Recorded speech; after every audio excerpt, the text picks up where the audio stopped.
नमस्कार दोस्तों, आपका स्वागत है रेडिएंट फ्री एजुकेशन में। ये मेरा दूसरा वीडियो है। आज हम इसमें प्रोफेशनल एग्जामिनेशन बोर्ड में जेल डिपार्टमेंट के 5 दिसंबर 2015 के पेपर को डिस्कस करेंगे। आज हम डिस्कस करेंगे जनरल नॉलेज को।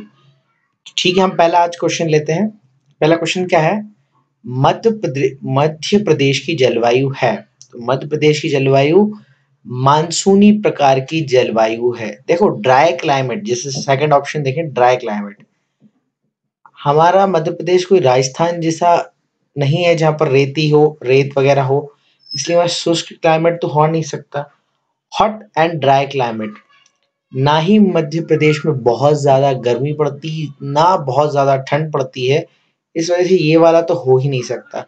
और ठंडी जलवायु, ठंडी जलवायु तो जम्मू कश्मीर हिमाचल यहाँ पे होती है, हमारे यहाँ नहीं होती, इसलिए हम ऐसे भी फर्स्ट वाला ऑप्शन लगा सकते थे।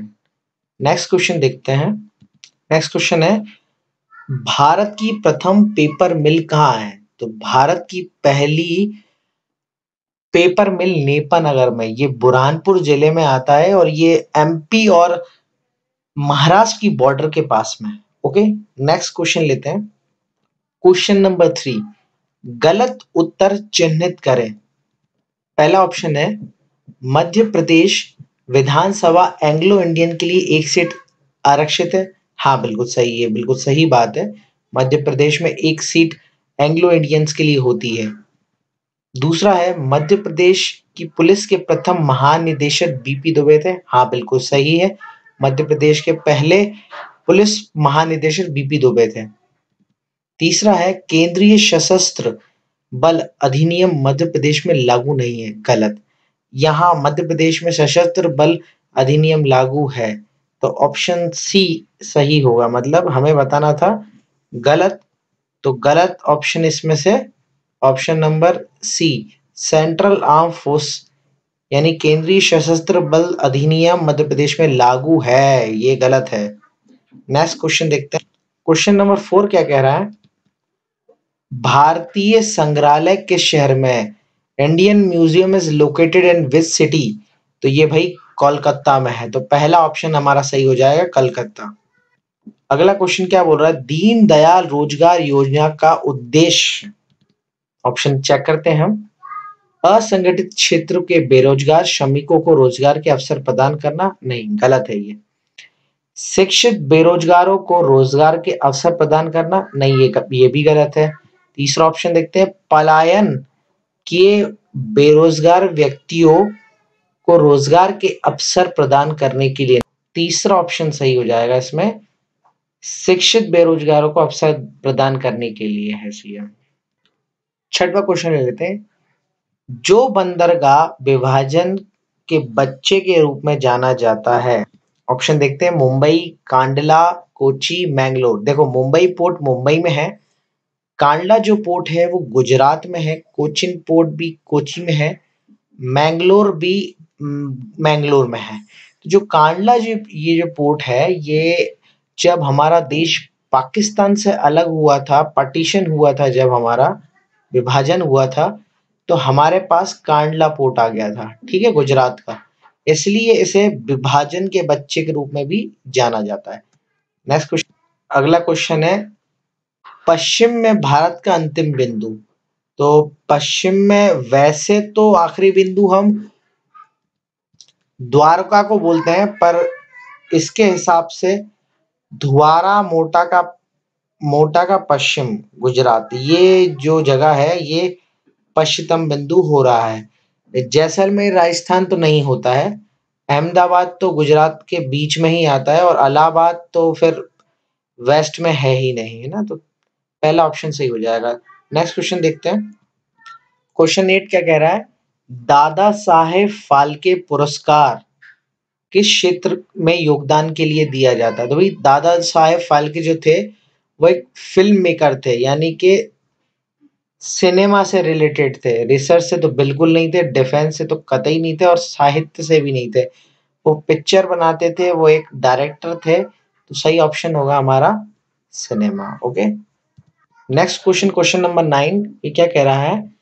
भारत की उत्तरी सीमा किससे घिरी हुई है? तो हमारे भारत में सबसे ऊपर उत्तर में हमारे यहाँ हिमालय है, हिमालय से घिरी हुई है। ठीक है, नेक्स्ट क्वेश्चन क्या कह रहा है? भारत में कितने प्राकृतिक स्थल यूनेस्को की विश्व धरोहर सूचीबद्ध हैं? तो हमारे 6 ऐसे स्थल हैं भारत के जो इसकी नेचुरल साइट्स में इंक्लूडेड हैं। 11वां क्वेश्चन क्या कह रहा है? 11th क्वेश्चन क्या कह रहा है? गलत जोड़े का मिलान करें। ठीक है, हम्पी कर्नाटक सही है, हम्पी कर्नाटक में है। भीमबेटका मध्य प्रदेश में, हाँ भीमबेटका मध्य प्रदेश में, मध्य प्रदेश के ये रायसेन जिले में आता है, भोपाल के पास है पर है रायसेन जिले में। बोध गया उड़ीसा, ये तो गलत है, बोध गया उड़ीसा में नहीं है, बिहार में है। अजंता महाराष्ट्र, हाँ अजंता की गुफाएं औरंगाबाद महाराष्ट्र में। हाँ तो ऑप्शन तीसरा बोध गया सही आंसर होगा हमारा। नेक्स्ट क्वेश्चन, क्वेश्चन नंबर 12, ये क्या कह रहा है?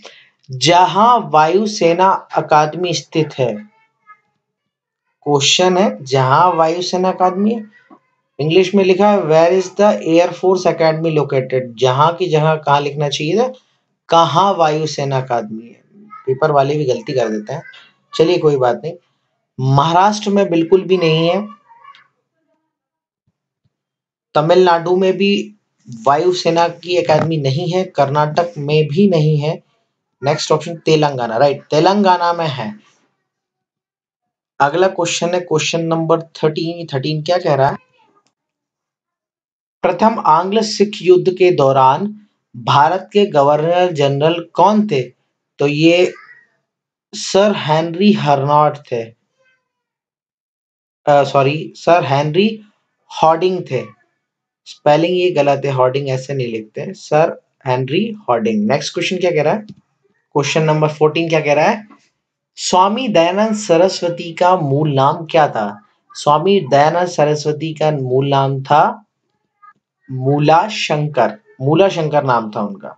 Option number 4 is the right answer. अगला question, question number 15, first viceroy of India was, Bharat के पहले वाइसरॉय कौन थे? तो ये थे Lord Canning. Option number 2 Lord Canning थे भारत के पहले वाइसरॉय। नेक्स्ट क्वेश्चन नंबर 16, भाईचारे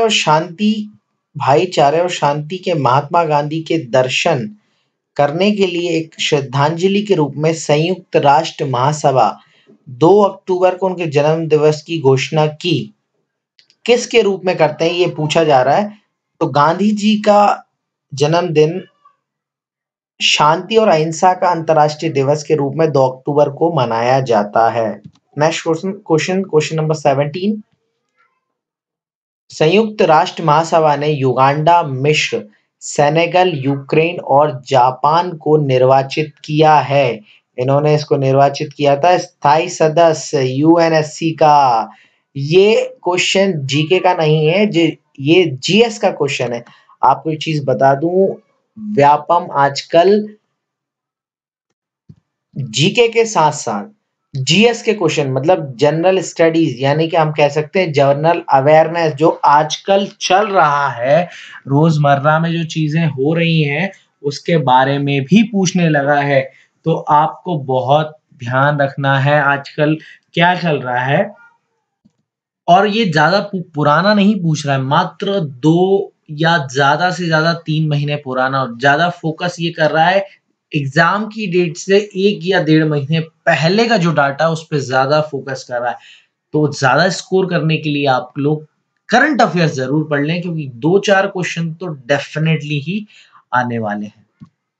सॉरी ऑप्शन, हाँ मैं गलत बोल गया, स्थाई नहीं अस्थाई है इसमें, अस्थाई सदस्य अस्थाई ऑफ यूएनएससी के। ओके, नेक्स्ट क्वेश्चन देखते हैं। क्वेश्चन नंबर 18 है, गोबी का मरुस्थल किस देश में है? तो गोबी का मरुस्थल चीन और मंगोलिया में है। मेन तो ये मंगोलिया में है, चीन क्यों ऑप्शन दिया है, कुछ पार्ट शायद चीन में भी है इसका। 19 क्वेश्चन है, कहां पर एशियाई बुनियादी ढांचे के निवेश बैंक का मुख्यालय स्थापित है? तो ये चाइना के बीजिंग में है, ये चीज ध्यान रखना, ये चाइना के बीजिंग में है। नेक्स्ट क्वेश्चन, क्वेश्चन नंबर 20, हाल ही में कौन नेपाल के प्रधानमंत्री के रूप में चुने गए? आंसर इसका केपी शर्मा ओली। देखो ये क्वेश्चन भी जहां लिखा होता हाल ही में, मतलब ये जर्नल अवेयरनेस का क्वेश्चन है, अभी अभी पूछे गए चीजों में से क्वेश्चन बनाए जाते हैं। नेक्स्ट क्वेश्चन है, जापानी ग्रैंड पिक्स 2015 पुरस्कार के विजेता कौन है? ये देखो ये भी जीए का क्वेश्चन आ गया। ये जीता था लुइस हैमिल्टन ने।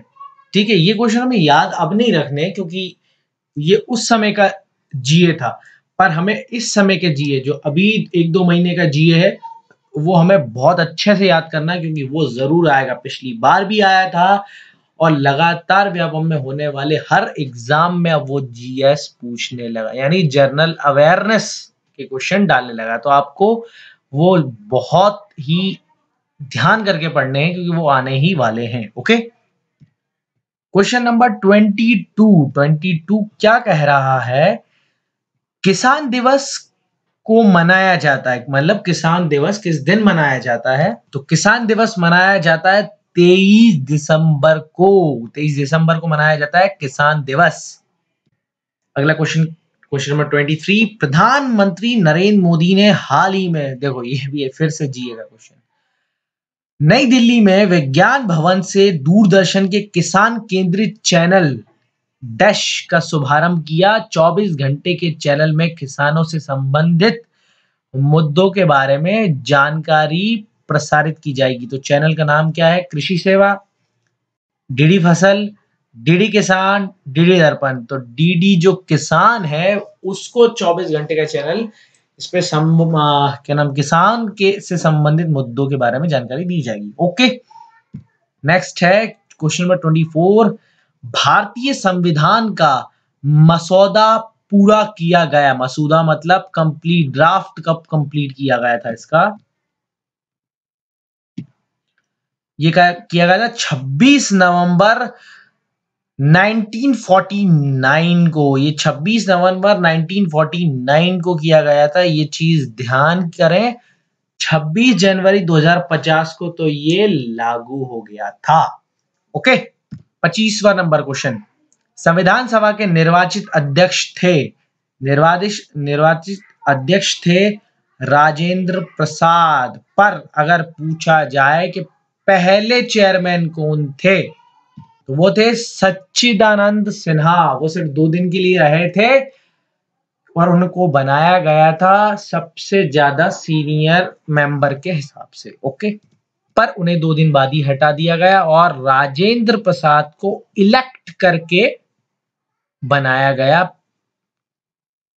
चेयरमैन। क्वेश्चन नंबर 26 क्या बोल रहा है? भारत के राष्ट्रपति के महाभियोग की विधि से अपनाया गया है। यहाँ पे ये पूछ रहा है कि किस देश से अपनाया गया है, तो हमने अपनाया यूएसए, यानी कि America. Question number 27, doctor Rajendra Prasad Bharat के प्रथम राष्ट्रपति के द्वारा चुने गए, यानी किसके द्वारा चुने गए? तो ये संविधान सभा के द्वारा चुने गए थे।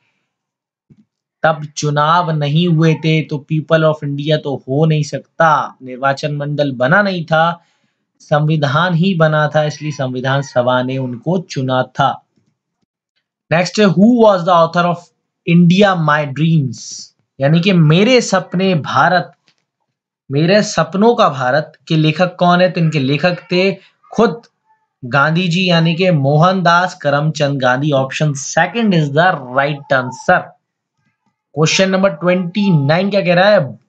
बियॉन्ड द लाइन एक आत्मकथा के लेखक कौन है? उनके लेखक थे कुलदीप नायर। कुलदीप नायर ने लिखी एक खुद की, देखो ऑटोबायोग्राफी क्या होता है? जो खुद अपने बारे में अपनी जीवनी लिखते हैं उन्हें ऑटोबायोग्राफी, और हमारी जीवनी कोई और लिखे उसे कहा जाता है biography. Next question, question number 30 क्या कह रहा है? ये हर्षचरित के लेखक थे, हर्षचरित के लेखक थे बाण भट्ट। ये इनके दरबार में राजकीय लेखक थे ये बाण भट्ट। नाम हर्षचरित जरूर है पर लिखिए बाणभट्ट ने। Okay, thank you very much. I hope आपको ये वीडियो पसंद आई होगी। प्लीज लाइक करें, सब्सक्राइब करें और अपने फ्रेंड्स को शेयर करें। जितना ज्यादा मुझे रिस्पांस मिलेगा मैं उतनी अच्छी मेहनत करूंगा और ज्यादा से ज्यादा अच्छा कंटेंट आपको दूंगा। Thank you very very much for viewing this video. Thank you.